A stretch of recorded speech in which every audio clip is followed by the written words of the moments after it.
Bonsoir tout le monde, j'espère que vous allez bien. Alors, merci d'être connectés ce soir sur ce live. Je me présente pour ceux qui ne me connaissent pas. Je suis Gaëlle Lacour, j'ai 43 ans, j'habite à côté de Cahors dans le Lot. J'ai une fille de 12 ans. Je suis praticienne enseignante en médecine holistique et je travaille avec des produits sains en termes de compléments alimentaires, produits pour la peau, etc. Et je travaille en collaboration avec ma sœur de cœur et collègue Nathalie Guillaumard qui va à son tour se présenter. Bonsoir à tous et merci d'être là.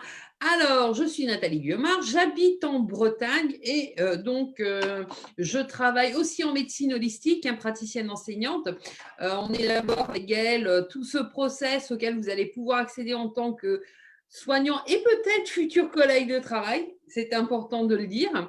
Et bien entendu, nous proposons des produits sains en accord avec les rythmes biologiques de l'humain et en respect avec notre planète, puisque c'est quelque chose à laquelle nous tenons énormément et que nous vous partageons. Merci. Alors ce soir, troisième épisode de notre série qui a commencé au mois de septembre, que l'on a intitulé La mort dans l'assiette. Alors c'est un titre un peu violent, mais je pense que les produits dont on vous parle sont d'une violence extrême aussi. Donc, voilà pourquoi on a choisi ce titre. Je vais laisser la parole à Nathalie pour…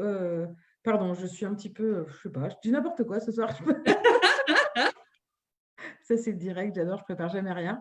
Donc, je vais laisser la parole à Nathalie pour qu'elle vous explique un petit peu ce que c'est que ce E621, un ennemi supplémentaire, a priori. Et je vous dis bonne instruction. Oui, le E621, donc c'est le troisième de la série et pas des moindres. Je dirais que depuis qu'on a commencé, donc en septembre, on a l'impression que c'est de pire en pire, que chaque serial killer est pire que le précédent. Et là, je pense qu'on atteint vraiment des sommets. Donc, en fait, on le trouve partout. Notre E621, on le trouve dans tous les aliments qui sortent de l'industrie agroalimentaire. On va le retrouver sous différents noms, donc du E620 au E625. Donc, vous êtes sûr d'en avoir dedans. On le nomme aussi glutamate monosodique ou GL, c'est GMS, le GMS. On le trouve dans de la gélatine, toutes les protéines et huiles végétales hydrolysées. Donc, votre fameux, vous savez, votre beurre à tartiner, disant du beurre là, végétal, on le trouve dedans.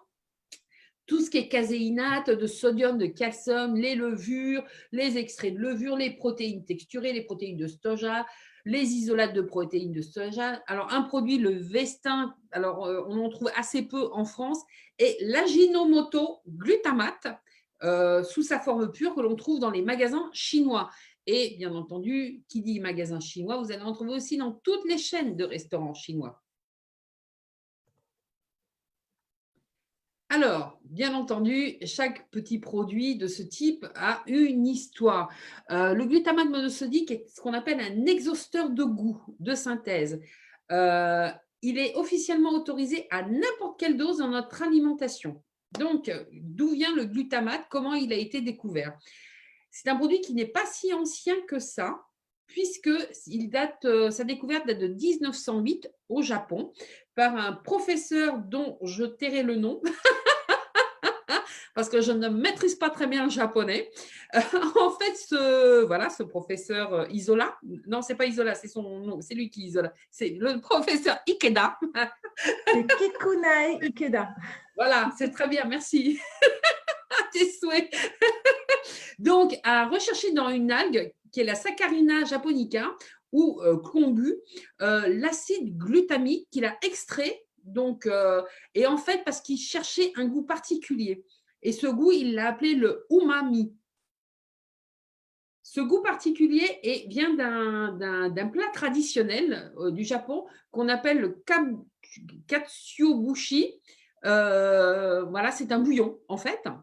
Alors, il a un goût particulier parce que comme c'est écrit là, il est ni sacré, ni sucré, ni salé, ni acide, ni amer, qui sont les 4 saveurs fondamentales.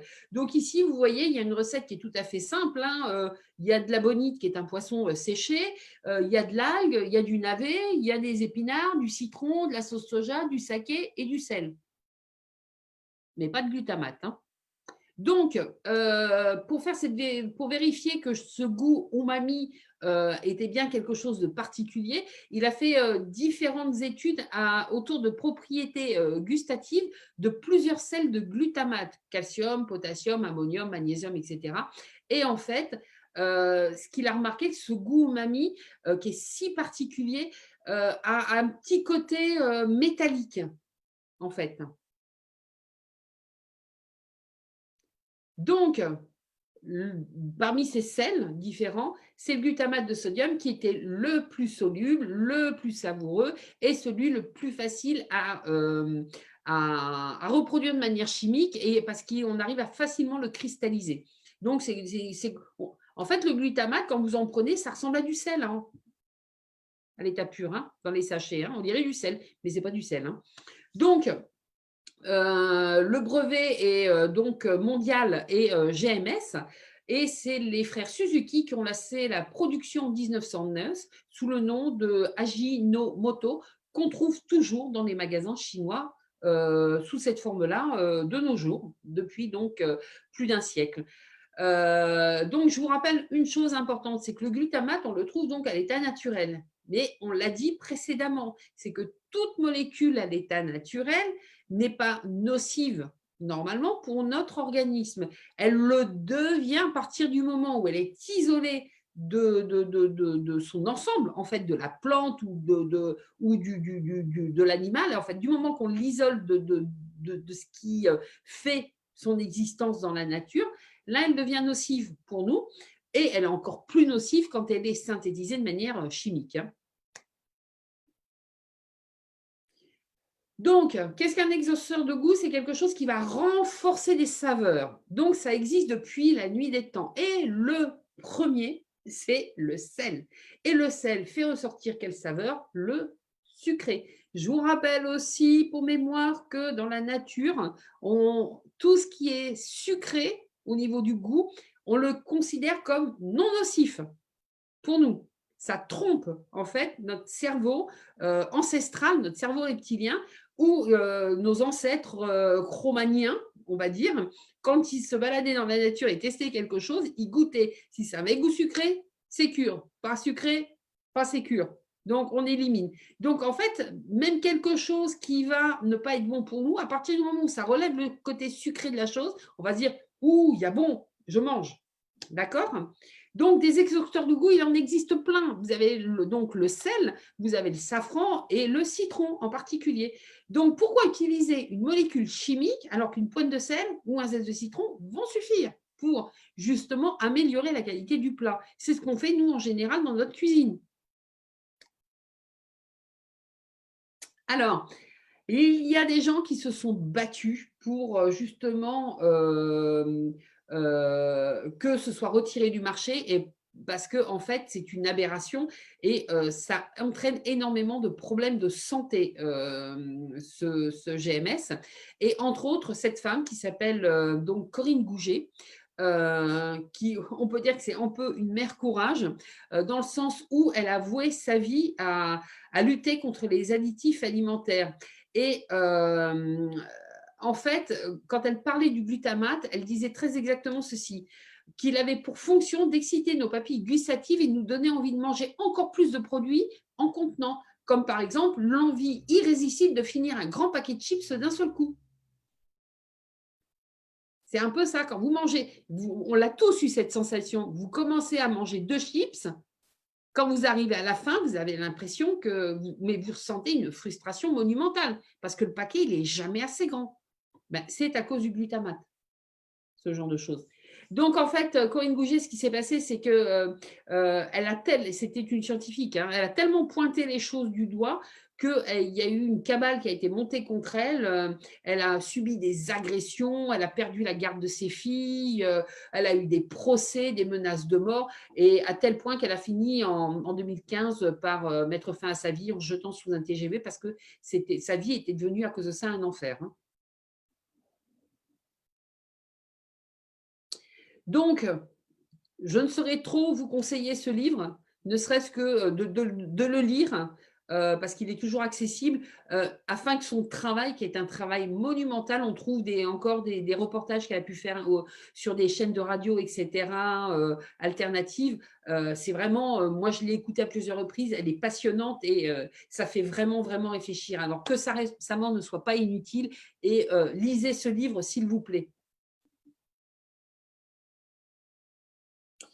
Donc, qu'est-ce que fait le glutamate? En fait, il va créer une dépendance. Donc, c'est une véritable drogue.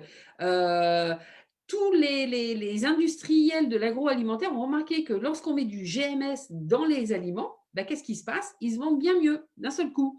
Donc, en fait, depuis les 50 dernières années, il y a une évolution croissante de cette utilisation d'additifs avec des quantités qui sont de plus en plus importantes dans tous les produits comme les chips, les biscuits apéritifs, les soupes en sachet, les bâtonnets de crabe, les bouillons, etc.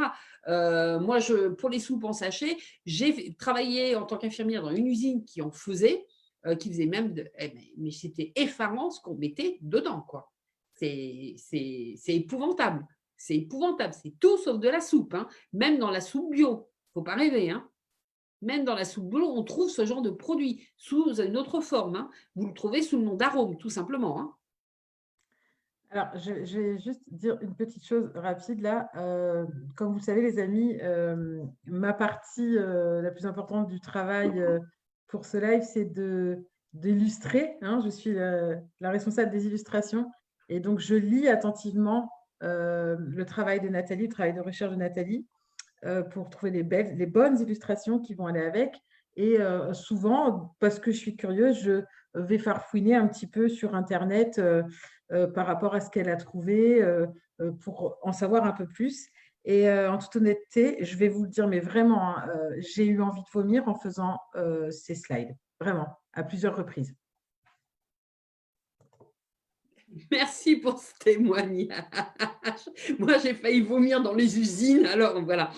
Alors là, en fait, on va arriver à un point crucial parce qu'on a un peu modifié le format parce qu'en faisant mes propres recherches, je suis tombée sur un document qui est une vidéo extraordinaire. Et pour moi, c'était impensable de ne pas vous la montrer. Et je vais laisser la parole à Gaëlle qui va vous dire ce qu'elle en a pensé. Eh bien, en fait, on dit toujours qu'une image vaut 1000 mots et c'est vrai. Donc, c'est aussi pour ça qu'on fait un format visuel quand on veut vous partager des choses. Et quand Nathalie m'a dit, il y a une vidéo qui dure 13 minutes que je voudrais que les gens voient, je lui ai dit 13 minutes, tu te rends compte en plein direct, mais les gens, ils vont se barrer, ça va les saouler, ils n'auront pas envie de rester, regarder, etc. Tu es sûr qu'il n'y a pas plus court, etc., etc. Et je l'ai regardé, la vidéo, forcément, et j'ai même, dès les premières minutes, les premières secondes, j'ai dit, ah là là, en plus, la qualité est médiocre, et c'est en anglais sous-titré. J'ai dit, on va perdre tout le monde. Et je l'ai regardée, cette vidéo. Et en fait, concrètement, ben, j'ai décidé de la mettre parce qu'elle est édifiante. Donc, les amis, je vous en prie, c'est 13 minutes, mais ça va vous paraître beaucoup moins long. Et regardez, vraiment, restez connectés parce que vous allez apprendre des choses, vous allez voir des choses qu'on n'aurait pas pu dire aussi bien nous-mêmes. Voilà. Donc, on va se muter, on va se cacher et je vous lance cette vidéo.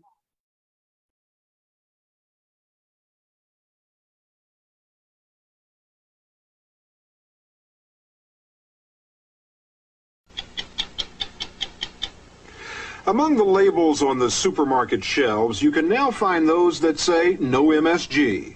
Why does a major food company like Campbell's, for instance, feel it necessary to let you know that some of their products contain no MSG? And more than that, what is MSG? Monosodium glutamate. You may remember it from back in the 60s. That's when most of us first heard of the salt-like substance that was mainly used in Chinese restaurants and could give you what was then called an MSG buzz. Well, as we said when we first broadcast this story last November, MSG has come a long way from your local Chinese restaurant, and today its use in food is at an all-time high. Nearly 100 million pounds were consumed last year. It's in canned soups, dry soups, bouillon, nearly all bottled sauces and gravy mixes. It's in most salad dressings and canned meats. It's even in diet foods, frozen dinners, and pizzas. Hot dogs and lunch meats have it, microwave meals, and almost every kind of snack. Restaurants, airlines, and even hospitals routinely use it, and fast foods are full of it. Food companies that use it say it's safe, and for most people it is. But millions are suffering a host of symptoms, and some get violently sick. If I eat a certain amount of it, my nose gets clogged up and my throat, and I start wheezing. Last year, Sam Kastic got so sick he had to be rushed to the hospital. The diagnosis? Reaction to MSG. When I complained about stomach aches, they did exploratory surgery. When I started to sleep a lot, they hospitalized me for narcolepsy. By the time doctors found out that Dolores Nick's problems were due to MSG, they had removed her gallbladder and appendix. The range of reactions is amazing to me as a physician. Asthma, heart palpitations, headache, dizziness. Dr. George Schwartz is a toxicologist who has studied the adverse effects of MSG for more than 10 years. In addition to several medical textbooks, he's written a book for laymen on MSG. He says that, contrary to what we're being led to believe, MSG is not simply a seasoning that makes food taste better. The difficulty is it goes in people's systems and it has tremendous effects throughout their body. Because of his activism, he's become a thorn in the side of the food industry and the FDA. But Dr. Schwartz is not alone. There have been many published studies by doctors and scientists discussing the adverse effects of MSG. There is a lot of evidence that it causes headaches. This study from the Eastern Virginia Medical School. According to other studies, MSG can cause swelling as well as chest pains, a burning sensation, and an overall feeling of weakness. Dr. Rafe Lara from the Harvard Medical School writes of dangers to children. Still, another report, this one from 2 Australian scientists, says it provokes asthma. And Dr. John Olney, a professor at the Washington University School of Medicine, who has published more than 200 studies and papers, says that his 20 years of research with laboratory animals shows MSG is a hazard for developing youngsters. I think it definitely poses a threat to infants and children. I think it poses a threat of causing irreversible brain damage to immature humans. There's simply no point in alarming the public about a situation that they need not be alarmed about from a health standpoint. That's been the position of the Food and Drug Administration for the last 30 years. Michael Taylor is the newly appointed Deputy Commissioner for Policy. The FDA continues to agree with the food industry that MSG poses no health problems, and they have no plans to take it off the list of safe ingredients. The FDA has been aware of studies that have been done and papers that have been written by doctors and scientists around the country saying that MSG causes all sorts of adverse reactions. Yet the agency has chosen to believe studies that say the contrary, that MSG is okay, and disregard the body of work that says just the opposite. Why is that? Well, your question suggests that there's some equal balance in the scientific literature on this question. That's simply not the case. There's a very large volume of evidence, scientific studies conducted around the world that demonstrates that these very broad kinds of reactions simply are not attributable to MSG. So these people who have these reactions, it's what, psychosomatic or something? There could be any number of explanations for the reactions that are being reported. Why else would someone be so devastatingly sick, and when you eliminate it, you're so well? Yeah. Dolores Nick's doctor told us that when she stays off MSG, she feels fine.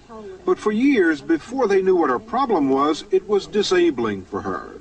I never knew when I would collapse.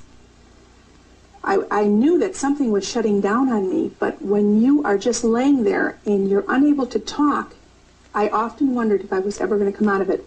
It was terrible. It's like I'm a dynamo, really, when I stay off this stuff. So why doesn't she just stay off it? It's not as easy as it might seem. Pure MSG must be labeled. That's an FDA regulation. The problem is a lot of food companies mix it with other ingredients. It can be hidden under a variety of different names like sodium caseinate, autolyzed yeast. Even natural flavorings can contain it. It's always in hydrolyzed protein, and it shows up in some foods you'd never dream of, like tuna fish. So you can come into a supermarket and read the label. If you read the label on this, if you don't know that it's in hydrolyzed protein, you think you're getting tuna fish that has no MSG in it. That's right. And it has MSG in it. Right.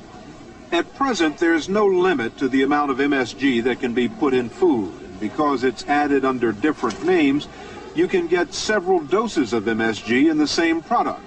So unless you know what to look for, you could have a problem. Sam, take a look at this one. I think you can have this. Sam Kastick and his grandfather Rich had no idea that the food in their supermarket could be a health risk. Ooh, natural flavoring. Can't have that. But when Sam was hospitalized with a severe asthma attack, the doctor said he was reactive to MSG. And almost everything he'd been eating had MSG in it. Well, can't have that. Why are we hearing about this now? I mean, we used to hear what people used to call the Chinese restaurant syndrome. People would get an MSG buzz, and then it sort of went away. But now all of a sudden we're hearing about it all over again. If you look at the 1960s, when you first heard about that, probably 10 to 15 times the quantity of MSG is now being added to our food. Why so much more now? Flavor enhancement has gotten to be big business. Let's say you and I form our own company, and we have a big vat of our soup right here, and you put in 20 chickens and 10 heads of celery and, things of that sort. Okay, now what if somebody comes along and says, forget about your 20 chickens, put in 10 chickens. And instead, put in a pound of this stuff, and you're going to get a very similar flavor profile. And this stuff will cost less than This stuff costs less than $1 a pound. Chickens are expensive. MSG is cheap. Are there other reasons for using MSG besides the economic bottom line? We thought that was a good question, but a host of major food companies wouldn't answer it. Heinz wouldn't. The makers of Chef Boyardee refused. Progresso said no. Accent, no. The Lipton Company refused. The Campbell Soup Company also said no. We then turned to the Glutamate Association, an organization that promotes the use of MSG. They told us there's nothing wrong with MSG, it's perfectly safe to use. However, they wouldn't talk to us on camera either. They did give us a list of 5 doctors. One of them was Dr. Fred Atkins, an allergist, who wanted us to know he doesn't represent the Glutamate Association. What is it that MSG does in food? Why put MSG in food? It's described to be a flavor enhancer so that it improves the taste of certain foods, supposedly. It makes it taste better. Right. Forgetting that it makes the food taste better. Put that aside. Are there any positive benefits from using MSG? I don't know of any, no. You don't know of any? No. Then why add it if people are getting sick from it? Well, I think it depends, first of all, are people really getting sick from it? And if some are, is it a small group of people or is it a large group of people?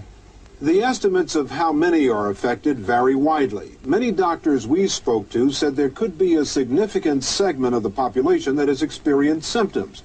Even the food industry acknowledges 2%. And 2% means 5 million people. Dr. John Olney is convinced many more are at risk. I'm talking about risk to infants and children. That makes up a very large percentage of the population. It was Dr. Olney's research showing possible danger to infants that led to the removal of MSG from baby food back in the 70s.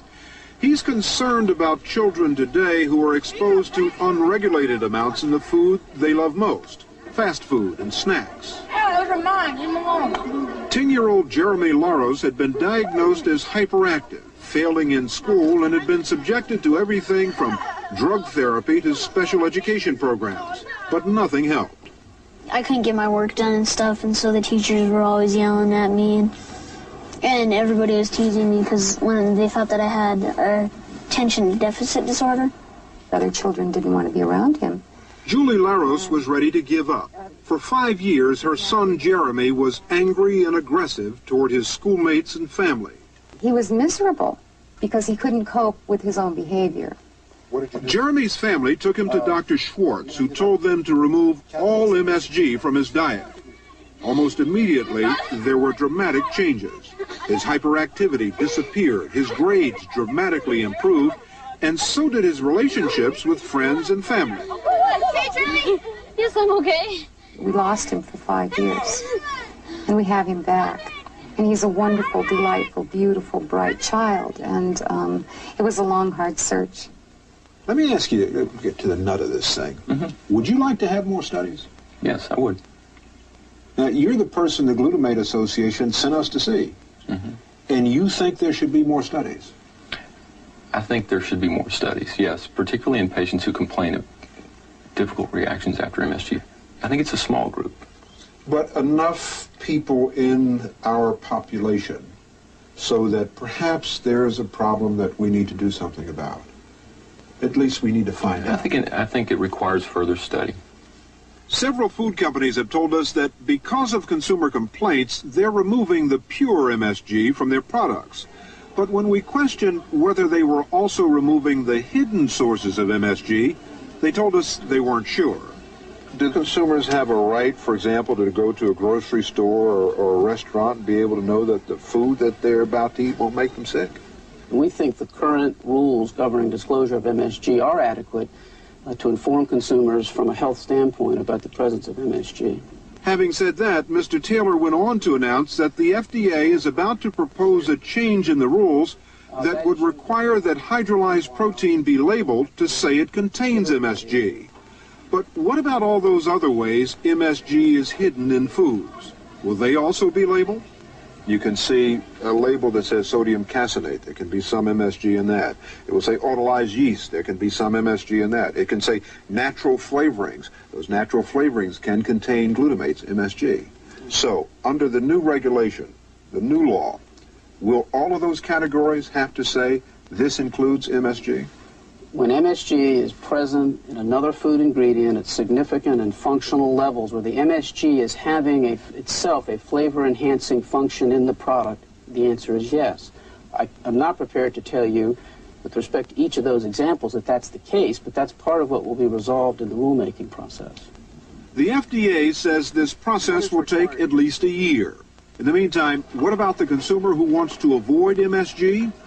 At least for now, you're on your own. When we recently spoke to the FDA for a progress report, they told us nothing's changed.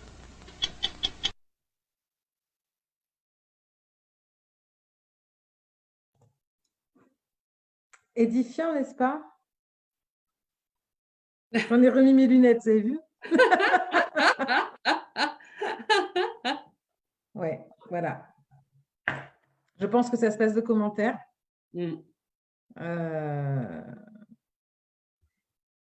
Les amis, si vous avez... Ah, j'ai quelqu'un qui fait un commentaire. Ça, c'est bien. Donc, je vais le lire. C'est Gabriel qui nous dit « Coucou, il faut cuisiner avec des ingrédients de base, naturels et sains. Évitez tous ces exhausteurs de goût, ketchup, cubes et compagnie. C'est tellement plus sain et thérapeutique de se faire de bonnes choses sans tous ces poisons. » Exactement. Merci Gabriel, vraiment merci. Et Sandrine, ma sœur, dit « Eh bien, ça fait peur. » Voilà, donc des commentaires directs qui suivent le visionnage de cette vidéo. Je vous invite vraiment à commenter, les amis. Il n'y a pas de mauvaises choses. Vous avez le droit d'avoir un avis différent. Tout est possible. Vous pouvez poser des questions. Il n'y a pas de questions idiotes. En attendant, nous allons continuer. Et n'hésitez surtout pas à partager ce live parce que c'est vraiment important que les gens soient informés parce que c'est un drame en fait. Vous imaginez qu'il y a des mamans qui prennent du glutamate et ça tue le cerveau de leur bébé quand même. Hein. C'est clairement ce qui a été démontré. Une maman, ça détruit les cellules du cerveau quand même. Donc, c'est un génocide quelque part. Quelque part. Je suis désolée, mais moi, je ne vois pas d'autre mot. Quoi. On est littéralement à ce niveau-là dans de la guerre chimique. Larvée, hein. On a Fabien qui dit « Je ne croyais pas que c'était partout dans les produits industriels. » Puis en plus, Fabien travaille dans la grande distribution, donc je pense qu'il va regarder les produits qu'il va mettre en rayon demain matin. Allez, on continue. Alors, le docteur Aulnay, vous avez vu, c'est celui dans la vidéo qui justement a permis que le glutamate soit interdit, au moins aux États-Unis, dans tout ce qui était nourriture pour les nourrissons, hein, et donc pour les bébés. Hein. Donc, en fait, il a démontré qu'il y avait une excitotoxicité du glutamate, oui, il faut le dire. En fait, ça détruit les neurones de la rétine, donc déjà, ça vous rend aveugle, mais c'est aussi une destruction des neurones au niveau du cerveau.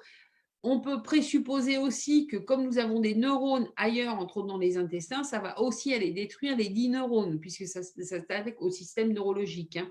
Donc, il faut savoir aussi que les enfants, du fœtus à l'adolescent, ils sont extrêmement sensibles. Le cerveau et toute la structure nerveuse est toujours en cours de construction. Donc, forcément, ça va avoir des effets beaucoup plus délétères.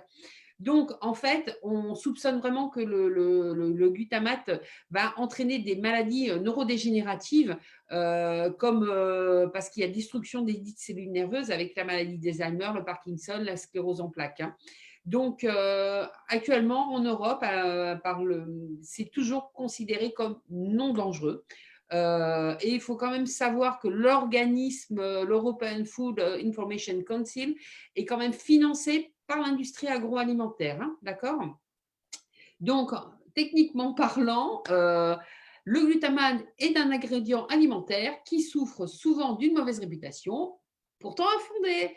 Le glutamate monosodique peut être utilisé en toute sécurité pour ajouter du goût et pour réduire les taux de sodium présents dans les aliments. Donc, c'est quand même se moquer du monde puisque ça augmente surtout le goût du sucré et pas du salé. Moi, je n'ai pas de mots, donc je suis très silencieuse ce soir. Je ne dis rien. En fait, ils ont embauché Gérard Majax pour écrire ça. Vas-y que je t'embrouille. Tu sais, Garcimore, la petite souris. Voilà, tu la vois, la petite souris. C'est un peu ça. On est vraiment dans le... je ne sais pas, moi, ça m'hallucine. C'est de la science-fiction, le truc, en fait. Ouais. Sandrine dit, c'est clair que le meilleur moyen de manger sain est de tout préparer soi-même. Et Gabriel rajoute des petites purées maison pour nos bébés, bien entendu. Bien sûr. Alors, on ne jette pas la pierre. Moi, la première, j'ai donné des petits pots à ma fille. Hein. Vraiment, c'est de l'informatif. Et d'ailleurs, pour la petite histoire, j'ai donné des petits pots à ma fille parce que je ne cuisinais pas quand elle était petite. Et j'ai eu une enfant qui a eu des problèmes à l'école, d'hyperactivité, des choses comme ça, voilà, juste en passant, et qui était rejetée par les autres. Donc, aujourd'hui, ce n'est plus le cas, mais c'est vrai qu'on mange sain, mais je n'ai pas fait la relation. Donc, je ne dirais pas que c'est ça. Mais en tout cas, au jour d'aujourd'hui, voilà. Il y a de quoi s'interroger. Il y a de quoi s'interroger, effectivement. Surtout que quand même, ta fille a 12 ans, et on a bien vu tout à l'heure dans ce qu'il se disait, c'est qu'au fil des ans, les proportions, il y a 12 ans, ils en mettaient bien moins qu'ils n'en mettent maintenant. Oui. Parce que vous l'avez bien compris, que le principe du glutamate, c'est qu'on va pouvoir dans un produit mettre un minimum d'ingrédients, donc réduire les coûts du produit, puisque le glutamate monosodique ne coûte quasiment rien.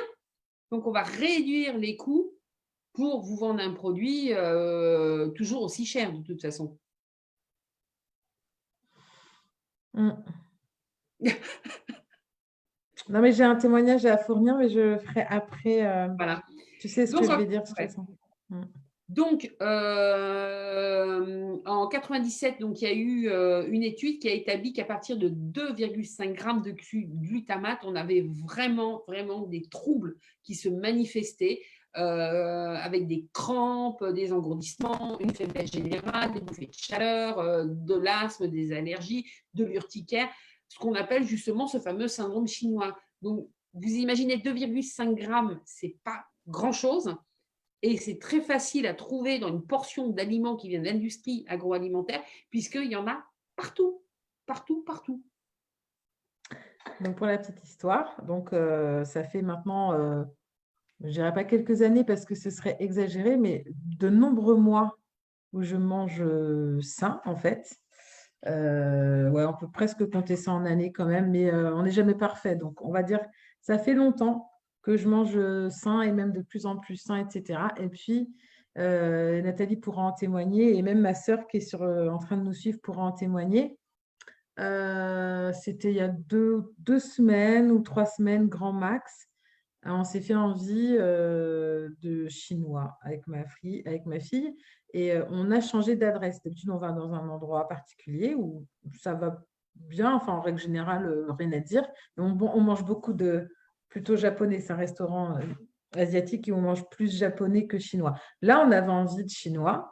Donc, je suis allée dans une chinois qui fait de la nourriture à emporter, où je n'étais pas allée depuis, je crois, une dizaine d'années, vraiment. Et j'ai commandé, moi j'ai mangé uniquement des nouilles sautées étant donné que je suis végétarienne et ma fille a mangé du porc, je ne sais plus quoi, ou caramel ou je ne sais pas quoi, bref. Et après avoir mangé ça, alors il faut savoir que le midi, on s'était fait une envie de chips aussi. Donc là, je me suis mis la dose dans la journée. C'était, vous savez, le moment du cheat meal en fait. Donc j'ai mangé un peu de chips le midi. Et le soir, je mange des nouilles sautées.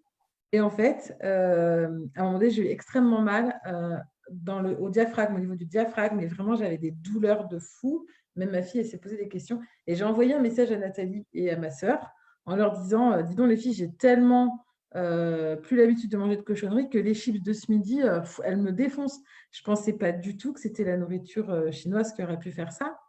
Et justement, quand j'ai fait des slides pour ce live, je me suis dit, mais c'est un truc de fou, en fait. Je n'ai pas de preuves, évidemment, je n'ai pas de preuves. Je suis pas allée chez le médecin, je n'ai pas fait prise de sang, machin truc. Mais j'ai souffert pendant toute la soirée après avoir mangé et des chips le midi et chinois le soir. Donc, on peut se poser des vraies questions, en fait. Et rajoute la petite histoire par rapport au porc au caramel que tu as mangé chez une copine. Ah oui, et la petite histoire par rapport au porc au caramel que la tante de ma fille a fait parce qu'elle adore cuisiner et je suis allée manger chez elle, ma fille n'était pas là. Je suis allée manger chez elle et elle a fait maison un porc au caramel. Donc moi, je ne mange pas de porc, mais sur mon riz, j'ai mis la sauce parce que j'adore ça. C'était extrêmement bon, mais c'était différent. Ça n'avait pas le même goût. C'était pas, voilà, il n'y avait pas les mêmes saveurs qui ressortaient de ce qu'on mange au restaurant chinois. Et c'est incroyable ça, parce que ce qu'elle a fait, c'était hyper bon. Mais du coup, on s'est dit, tiens, on dirait que c'est pas vraiment comme le porc au caramel. Alors, on s'est dit toutes les deux, tiens, c'est peut-être parce que tu n'as pas mis de champignons noirs, ça n'a pas tout à fait le même goût. Je pense en fait, non, parce que son porc au caramel, il était juste sain, en fait. Au bout du compte, c'était juste ça. Elle avait fait un vrai bon porc au caramel. Moi, ça fait à peu près 10 ans que je mange vraiment, je suis très attentive à ce que je mange. Et il m'est arrivé de temps en temps d'aller manger chinois. À chaque fois, je suis malade comme un chien, quoi. À chaque fois, je suis malade. Donc, ça fait à peu près 5 ans. C'est même pas la peine de proposer d'aller manger chinois. Je vais boire un thé. Je vais te regarder, je vais te boire un thé. Mais il est hors de question que je rentre dans ce type de magasin, quoi, pour manger. Dans ce type de restaurant. Je n'y mettrai pas les pieds. Parce que je mets 3 jours à digérer. Hein. J'ai fait des courses dans un store, dans un Asia Store il n'y a pas longtemps. Et avant de travailler sur ce live, justement, et j'ai épluché les trucs que j'ai achetés, enfin qui me restent parce qu'il y en a déjà plus. Et je suis contente parce que le miso, j'adore le miso, c'est de la pâte de soja. Il n'y en a pas dedans. Non, dans le miso, il n'y en a pas. Donc, je suis contente de pouvoir continuer à m'en servir. Mais bon, voilà, c'est juste la folie. Hein. Allez, on continue. Je crois qu'on arrive sur la fin, de toute façon.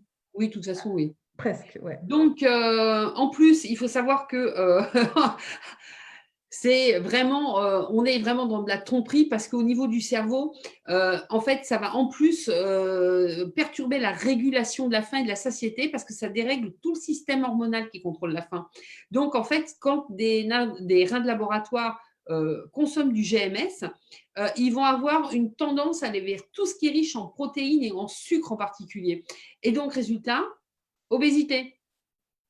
au bout du compte, parce que en fait, la leptine qui va réguler les réserves de graisse et qui va réguler l'appétit en contrôlant la satiété, et ben en fait, le corps devient insensible aux leptines. Donc, résultat, ben, vous avez tout le temps faim. Donc, vous êtes tout le temps en train de boulotter parce que vous avez faim en permanence. Mais j'ai connu ça. J'ai connu cette période où j'avais tout le temps faim. Et ma maman, elle est comme ça. Elle ne mange pas super bien, maman.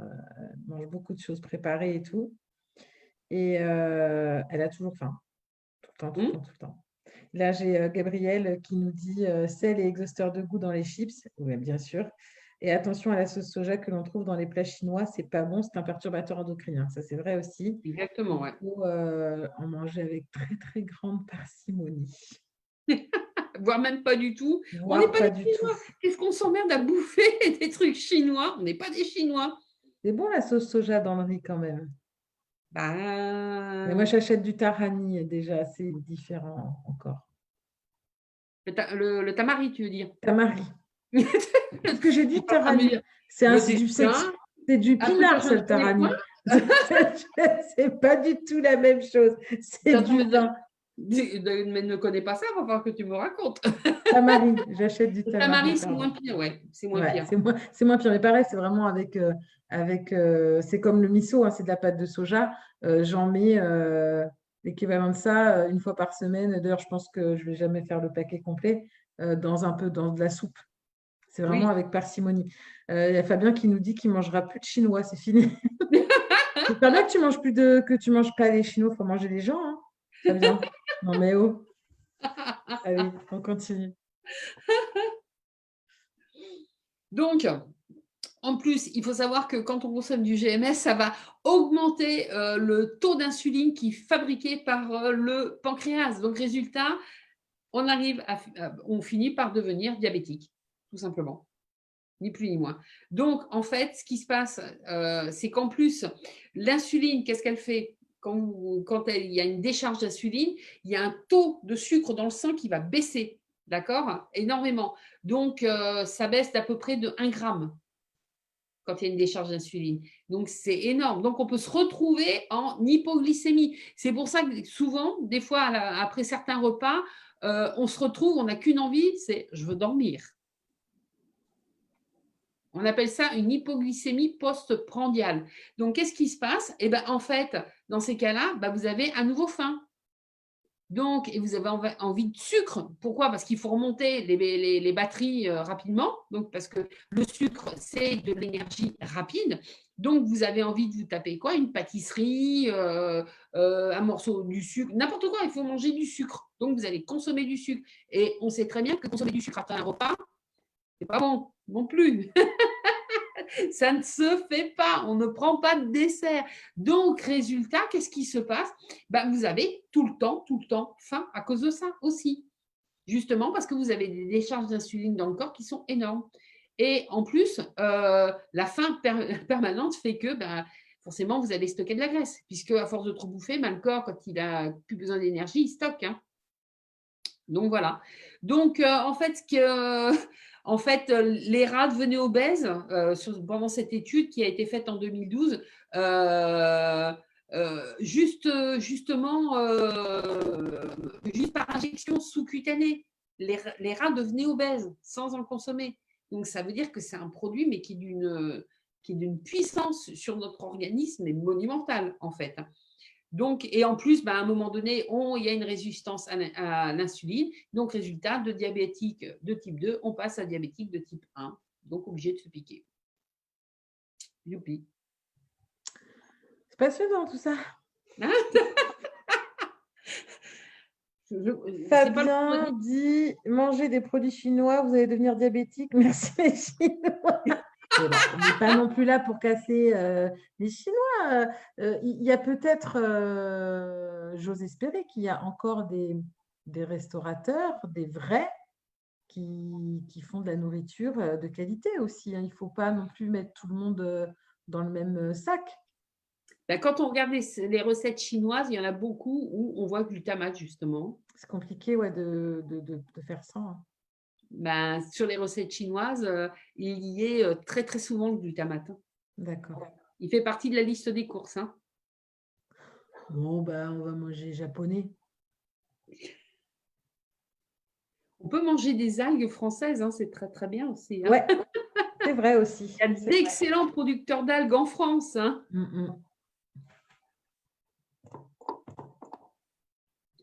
Donc, alors, on a d'autres études qui ont été faites, entre autres par le docteur Blaylock, qui est quand même pas un demi-imbécile, puisque c'est quand même un neurochirurgien et nutritionniste. Hein. Donc, lui, clairement, pour lui, ça augmente les progressions de cancer et des métastases cancéreuses. Allez hop, comme ça, c'est fait. Et cadeau, allez. Hop, oui, pourquoi on va du diabète? finir. Voilà, ça va, hein, voilà. Mais bon, diabétique, cancéreux, ça va tout bien ensemble. Donc, en fait, en dehors du cerveau, il y a beaucoup de récepteurs à glutamate hein, dans le cerveau, hein, mais il y en a partout, en fait. Partout dans le corps, on a des récepteurs à glutamate. Et qu'est-ce qui se passe? Eh bien, on va avoir tous les troubles possibles et inimaginables, des troubles cardiaques, digestifs, musculaires, neurologiques, respiratoires, urogénitaux, cutanés, des troubles de la vie, enfin tout, on peut tout. En fait, on peut incriminer le glutamate dans quasiment toutes les pathologies, quelque part, que l'on retrouve actuellement. Parce que moi, j'ai quand même 54 ans. Je ne me rappelle pas quand j'étais jeune, c'est-à-dire quand j'avais une vingtaine d'années, qu'il y ait autant de gens malades autour de moi. Je ne m'en rappelle pas. J'ai vraiment l'impression que de tomber sur quelqu'un qui va bien, c'est ça qui est devenu l'exception. Quelqu'un qui n'a pas de problème de santé, c'est rarissime de nos jours. Et c'est dramatique. Ouais, c'est vrai. Fabien dit qu'il faut manger des sushis. Et tu n'auras pas de soucis.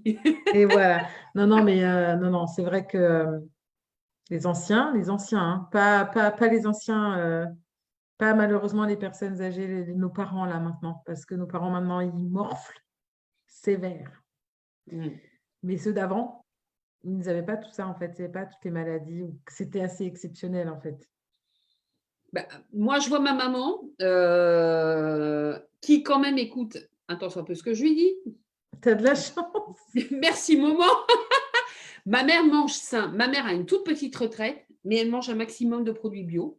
Elle cuisine. Elle a 60, elle est tout le temps dans ses cuisines. Elle popote. Elle passe un gros budget dans son alimentation. Le seul truc qu'elle a de l'hypertension, mais je pense qu'elle a de l'hypertension qui est plutôt émotionnelle, parce que de toute façon, je suis certaine qu'elle ferait une fenêtre thérapeutique, hein, qu'elle ne l'arrêterait de le prendre, elle n'aurait plus d'hypertension. C'est du genre à monter vite dans les tours et de temps en temps, elle fait des pics à cause de ça, mais je ne pense pas qu'elle est hypertendue plus qu'autre chose. Donc, mais ma mère n'a pas de problème de santé. Donc, l'alimentation, il joue énormément. Et elle consomme très peu de produits qui viennent de l'industrie agroalimentaire. Elle fait tout elle-même. Donc, c'est un gage de garantie et de santé. C'est un gage de santé quand même. Hein. Et ouais. Moi, j'ai une question. Je vais la poser maintenant. Qu'est-ce qu'on fait de nos gosses qui mangent à la cantine?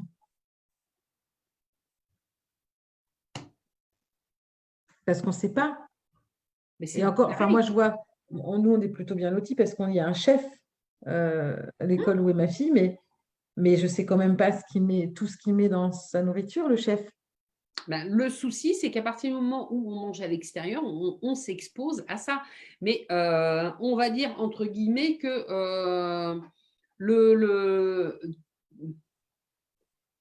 c'est pour ça que ce qui est bien, c'est qu'à la limite, je dirais que dans le cadre de la responsabilité absolue, il faudrait quasiment qu'il y ait des comités de surveillance de la part des parents vis-à-vis de justement des cantines, etc. Ce serait d'imposer au système que, moi désolé, mes gamins, ils ne bouffent pas n'importe quoi, je veux la liste de ce qui est acheté, de ce qui est mis dans la bouffe, etc. etc. C'est quasiment, je dirais que ce qui se passe, c'est qu'on a laissé notre pouvoir dans les mains des autres. À un moment donné, ce qui fait qu'il se fait un peu n'importe quoi. Il y a des endroits, des villages et autres, où il y a des parents qui se sont insurgés, littéralement, contre le système et qui ont repris la main sur les cantines de leurs gamins, etc. et qui ont obligé à ce que ce soit bio, que ce soit. Il y a des gens qui le font, qui se fédèrent c'est vrai. de ce type de projet. Ça existe, ça existe. Le truc, c'est que on souffre d'une paresse générale. On dit que, ah ouais, mais de toute façon, qu'est-ce qu'on peut y faire? C'est comme ça. C'est de la paresse. Excusez-moi, hein, je suis dure, hein, mais pour moi, c'est de la paresse. Non, c'est réel ce que tu dis. Il y a un moment donné, on est tous responsables. C'est vrai qu'il va, dans ce genre de situation, il y a toujours quelqu'un qui va être obligé d'aller de taper le premier du poing sur la table, qui va passer pour le mauvais coucheur, le râleur, etc., l'empêchant de tourner en rond. Mais il faut des gens comme ça. Il faut que des gens osent se soulever et prendre position face au système. Le système ne perdure qu'à partir du moment où nous l'autorisons à perdurer. Demain, si la moitié de la population française arrête d'acheter ces merdes, parce que ça ne s'appelle pas autrement, c'est de la merde, j'ai l'impression d'être Jean-Pierre Coff quand je dis ça, mais si on arrête de l'acheter, ils vont arrêter de le fabriquer. Ah bah, Coluche disait, je crois que je le dis à chaque émission, quand on pense qu'il faudrait arrêter d'en acheter pour qu'ils arrêtent d'en vendre. Bien sûr. Donc, je suis désolée, s'il y en a encore plein les supermarchés, ce n'est que de notre faute. Ni plus ni moins.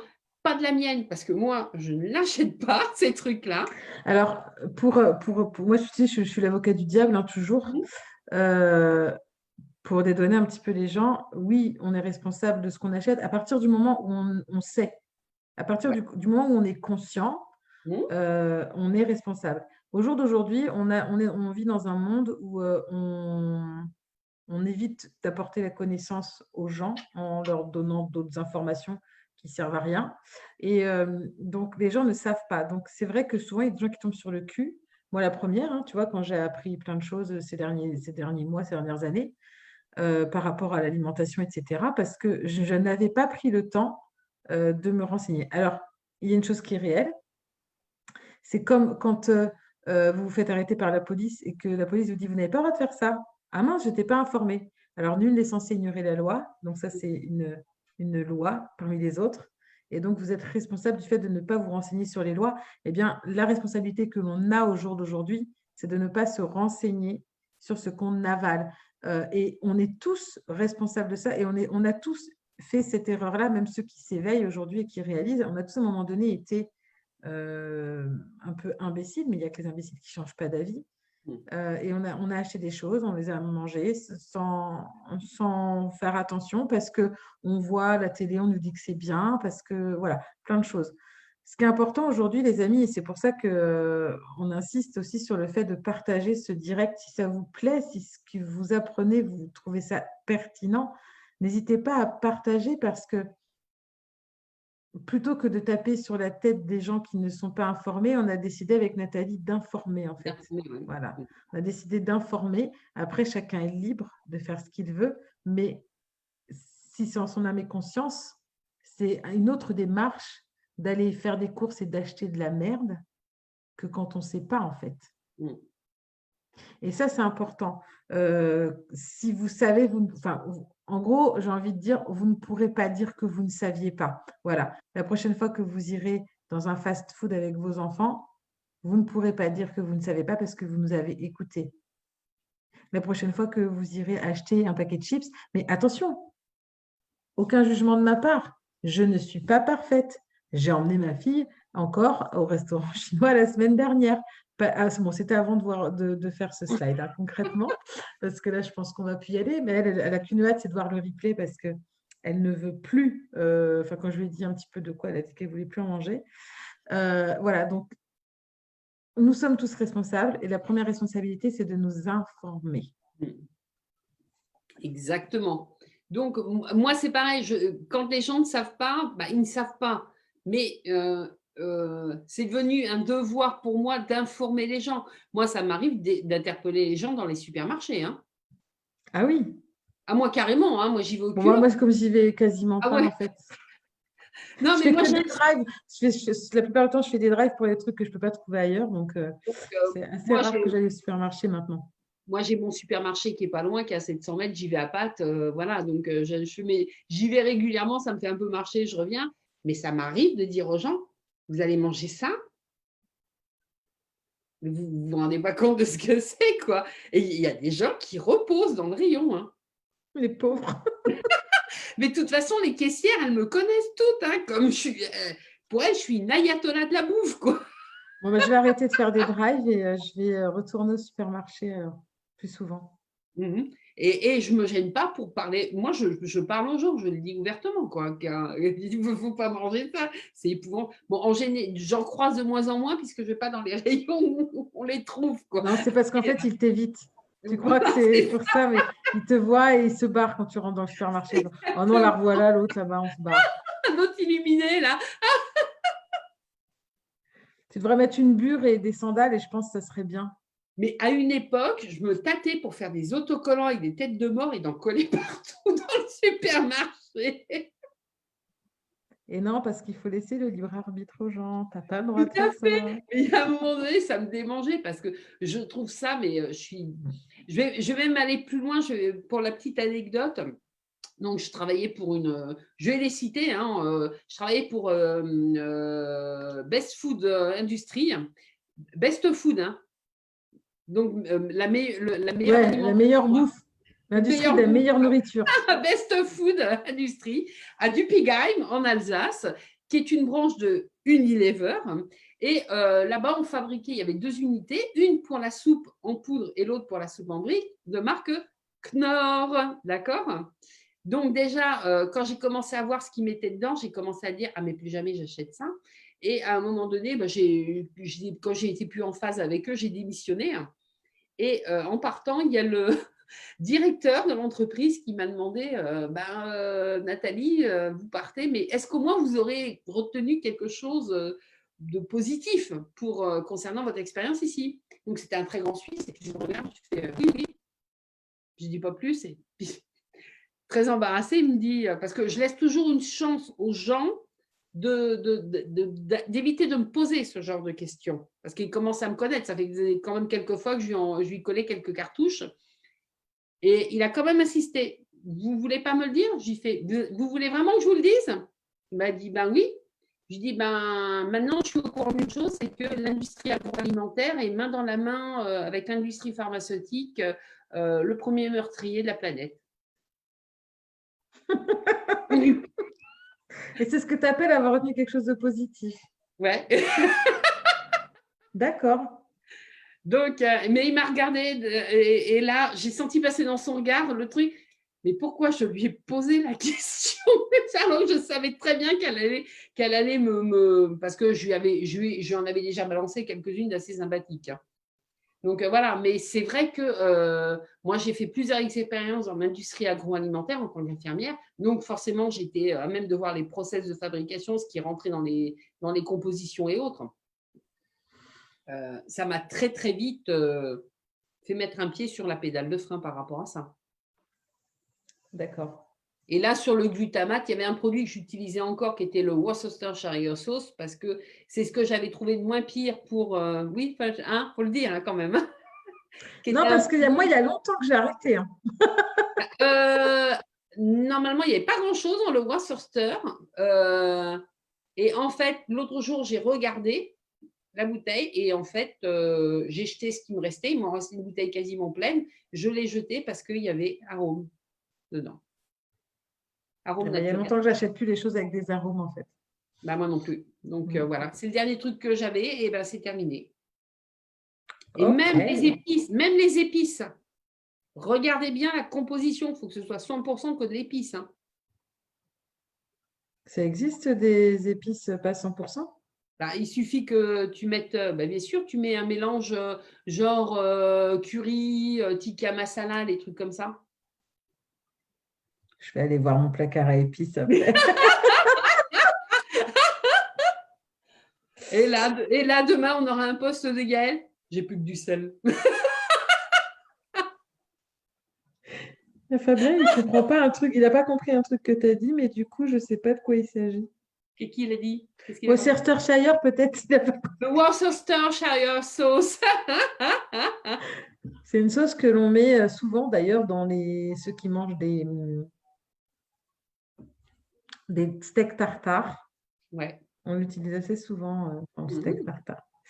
Voilà. Allez, on Ma va grand-mère continuer. utilisait à une époque un produit qui était génial qui s'appelait l'arôme Patrel. Et en fait, à l'époque, c'était des oignons qui étaient caramélisés et réduits sous une forme de jus. Donc, ça donnait très bon goût à tout ce qui était daube, soupe, etc. Et un jour, j'ai voulu en acheter parce que j'en ai trouvé. Et je regarde dessus, c'était que des dedans. J'ai fait, alors laisse tomber. Je l'ai reposé dans le rayon et puis j'ai dit, bon, bah, je vais m'en passer. Hein. Voilà. Voilà. Allez, on continue parce qu'il est déjà 22h04. Oui. Donc, bah, justement, bah, comment pas en consommer? Ben voilà. Et je crois que ça, on l'avait déjà dit, hein, clairement. Voilà. Voilà. On oublie Voilà. les choses qui sont pas Puis j'ai bonnes. vu passer tout à l'heure alors, les Springles, là. Vous savez, le truc, là, les trucs apéro, là, Springles. Les Pringles. Les Pringles, enfin, ouais, c'est tellement mauvais que je ne sais même pas le dire. Hein. C'est ça. C'est tout sauf des patates. Hein. C'est une bouillie infâme qui est compressée en forme de chips. Elle fait ça à des gosses à l'apéro, tu vois. Ah, ils adorent ça. Hein. Ah bah, ils les défoncent. Mais moi, j'en ai déjà mangé. Hein. Tu en manges une, tu as envie de manger les 4 boîtes que tu as dans le placard. Hein. C'est ça. Tu peux pas t'arrêter, quoi. C'est un truc de ouf, quoi. C'est de la folie. Donc, voilà. Tiens, bah, magie, là. Magie. C'est parti. Alors, on vous laisse le temps, les amis, si vous voulez noter les liens. Fabien nous dit qu'il a connu l'arôme Patrel quand il était charcutier. Ah ouais. Et donc, voilà, les liens, les sources de ton travail. Nathalie, merci pour toutes ces recherches que tu as faites. Les amis, si vous avez des questions, on prend 5 petites minutes pour y répondre. Sinon, vous savez très bien que vous pouvez toujours les poser après coup. Si vous voyez ce live en replay, eh bien, petit hashtag replay, s'il vous plaît, pour nous faire signe que vous êtes passé par là. On vous donne rendez-vous dans 15 jours. Donc, je ne saurais pas dire. On est le combien aujourd'hui? Vérifier par rapport à la formation qui est en cours. Ce sera terminé. Ce sera donc le 18, merci. Le 18, ce sera terminé? D'accord. Oui, donc ce sera le 18 novembre, le mercredi 18 novembre, à 21h, pour le 4e épisode de La mort dans l'assiette. Avec comme dans le rôle principal, tu as quelqu'un à nous présenter?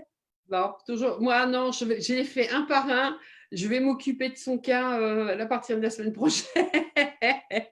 Ok, Sandrine nous remercie de tenir les gens informés de ces poisons. Merci. Donc, comme vous avez bien compris, il y a 10 épisodes, ça veut dire que nous avons encore 7 poisons à rencontrer. On n'est pas au bout de nos peines. Non. Je pense qu'à la fin, on va tous jeter nos placards et nos frigos, puis on va faire un jardin. Ouais, c'est bien.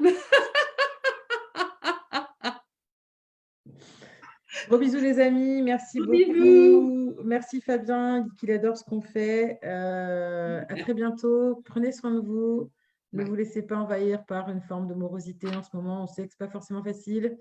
Faites tout votre possible pour faire fonctionner les petits commerçants qui sont encore ouverts. C'était un message post-Covid ou pendant Covid que vous voulez. Voilà, gros bisous. À très bientôt. À bientôt, Kenavo. Et on arrête.